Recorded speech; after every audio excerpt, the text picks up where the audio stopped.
Lol, that was such a fail. I didn't even use my mic when I was recording this, so that was actually not productive. That's pretty ironic. Anyway, let's go. Productivity. Especially in this day and age, a lot of us really think about whether we're productive or not. Even in our rest days, we try to question, am I being productive even in my rest day? Which is a really big, weird thing to do. And I think we really need to explore this notion of what productivity truly means for us to be happy. Because after all, productivity is not a one-size-fits-all type of thing. It depends on each and everyone's person. So let me explain. Someone might consider you to be non-productive, but in reality, you are productive based on what you believe to be productivity. And I think this is where things get a bit messy and a bit tricky, and that's really where our self-worth really just changes based on what we think is productive. And really, I just want to just do a quick video to talk about what productivity is and what I believe the notion of productivity should be, reclaim it, and get it back. So let's go and start. When you think about productivity, it's almost always linked to this idea of an output and the time you spent for doing it. And we can really trace this idea of productivity because of two people, Henry Ford and Frederick Taylor. Let's talk about them. See, Henry Ford of Ford Motors was essentially this big guy in this car factory, and he really wanted to create more cars to sell more to earn more. And essentially, what he found out was that it takes his factory 12 hours to be able to assemble a car from end to end. Not exactly productive in terms of what he thinks could be.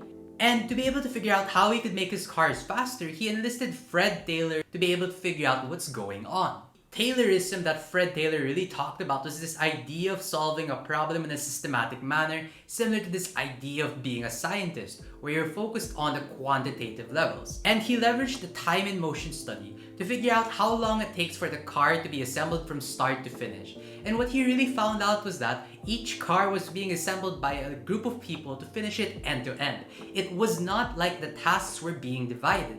And this is where the idea of an assembly line came in. The assembly line is basically where you divide the tasks by each person's specialty rather than getting someone to do the thing end to end. And as a result of using this assembly line, they were able to change the time from 12 hours to around 1 hour and 33 minutes to assemble.